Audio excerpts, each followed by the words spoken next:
Hello everyone, আসসালামু আলাইকুম। কেমন আছেন সবাই? আশা করছি সবাই অনেক বেশি ভালো আছেন। তো আজ আমি আপনাদের সাথে আমার মেয়ের আকিকার ভিডিওটা শেয়ার করব। আমার মেয়ের জন্মের ৭ম দিনেই আমরা আকিকা দিতে পেরেছিলাম আলহামদুলিল্লাহ। যদিও খুবই ক্ষুদ্র পরিসরে আমরা আকিকাটা দিয়েছিলাম। আমরা কোনো আত্মীয় স্বজনকেই বলিনি, কারণ আত্মীয় স্বজনকে বলতে গেলে অনেক বড় করে অনুষ্ঠান করতে হয়। আমাদের সাধ্যের মধ্যে আমরা ছোটোখাটো করে আমাদের মেয়ের আকিকাটা সম্পূর্ণ করেছিলাম। এখানে আমরা পরিবারের সদস্য ছিলাম, এর বাইরে একজন আত্মীয় স্বজন ছিল না। আর কিছু মাদ্রাসার ছাত্রদের নিয়েই আমরা আকিকার অনুষ্ঠানটা সম্পূর্ণ করি আলহামদুলিল্লাহ। তো আকিকার আগের দিনই হাট থেকে একটা ছাগল কিনে নিয়ে আসে। তো এরপরে আকিকার দিন সকালবেলায় প্রথমেই ছাগলটা জবাই করা হয়।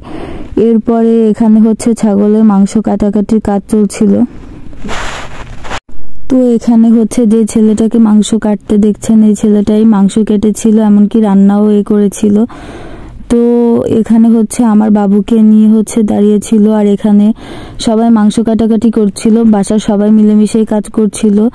বাসার সদস্যরা মশলা বাটা কাটাকুটি করে দেওয়া এগুলো করেছিল, আর এই ছেলেটা মাংস কেটেছিল আর রান্নাবান্না করেছিল।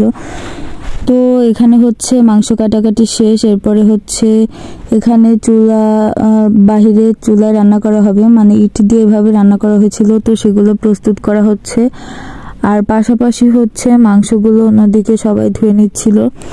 তো এই একা হাতে রান্না করেছিল, খুবই ও কিন্তু প্রফেশনাল কোনো বাবুর্চি না, তারপর রান্না অনেক বেশি মজা হয়েছিল।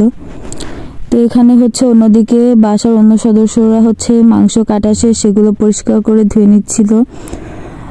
তো আমরা খুবই ক্ষুদ্র পরিসরে করেছিলাম, আর এখানে যদিও ছোট ছিল বাট অনেক আনন্দ করেছিল সবাই মিলে। আর আমি ঘুম থেকে উঠে দেখি রান্নাবান্না সব হয়ে গিয়েছে। এগুলো আমি কিছুই দেখতে পারিনি, আর এই ভিডিওটা করে রেখেছিল আমার ননদিনী আমার জন্য। তো ওর কাছ থেকেই নিয়ে আপনাদের সাথে শেয়ার করছি।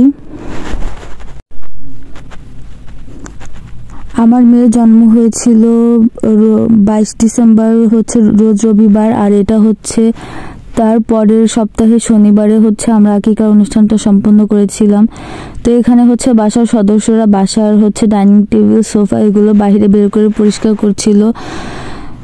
তো সবাই মিলেমিশে কাজ করলে যে কোনো কাজই অনেক বেশি সহজ হয়। আর আমার ভিডিওতে ভয়েস ওভার না করতে করতে এমন একটা অভ্যেস হয়ে গিয়েছে, এখন 5 মিনিটের ভিডিওতে ভয়েস ওভার করতে গিয়েই আমার অবস্থা খারাপ হয়ে যাচ্ছে। তো এখানে প্রথমে মশলাগুলো ভালো করে কষিয়ে নিয়ে তার মধ্যে মাংসগুলো দিয়ে দিচ্ছিল। যেহেতু আজ আমি আপনাদের সাথে কোনো রেসিপি ভিডিও শেয়ার করছি না, তাই এখানে আমি বলতেও পারছি না যে এখানে কি কি মশলা ব্যবহার করা হয়েছে।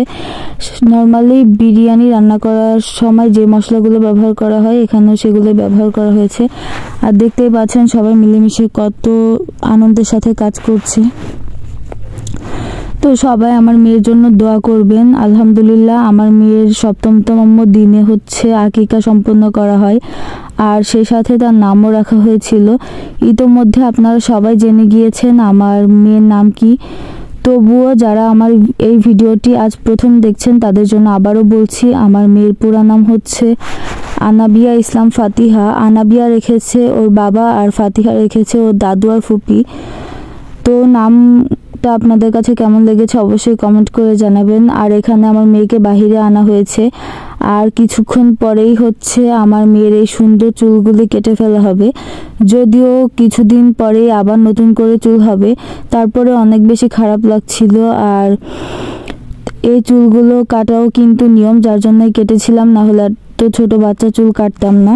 আর এখানে যে খাসিটা দেখতে পাচ্ছেন এটা কিন্তু আমাদের আকিকার খাসি না, এটাও একটা মাটির খাসি। পরবর্তীতে এটা মাদ্রাসায় দিয়ে দেওয়া হবে।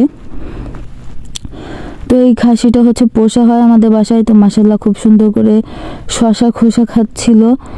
তো যে কোনো কাজই সবাই মিলেমিশে করলে অনেক বেশি ভালো হয়, আর এটাই তার একটা উদাহরণ। ওই দিন সবাই মিলে অনেক আনন্দের সাথে কাজ করছিল, আর খুব সহজভাবে সব কাজগুলো সম্পন্ন হয়, ভালোভাবে সম্পন্ন হয় আলহামদুলিল্লাহ। তো ভিডিওগুলো যেহেতু হোয়াটসঅ্যাপে আমাকে পাঠানো হয়েছে, যার জন্য একটু কোয়ালিটি খারাপ হয়ে গিয়েছে, তারপরে আপনারা একটু কষ্ট করে দেখে নিন। তো তো আজ ভিডিওটি এই পর্যন্তই। যারা আমার ফেসবুক পেজ থেকে ভিডিওটি দেখছেন অবশ্যই ফলো দিয়ে রাখবেন, এবং যারা আমার ইউটিউব চ্যানেল থেকে ভিডিওটি দেখছেন অবশ্যই সাবস্ক্রাইব করে দিবেন। Thanks for watching this videos. আর সবাই অবশ্যই আমার মেয়ের জন্য অনেক বেশি দোয়া করবেন। তো আজ ভিডিওটি এই পর্যন্তই। সবাই ভালো থাকবেন, সুস্থ থাকবেন, আর অবশ্যই আমার পেজের এবং চ্যানেলের সাথে থাকবেন, পাশে থাকবেন। আল্লাহ হাফেজ।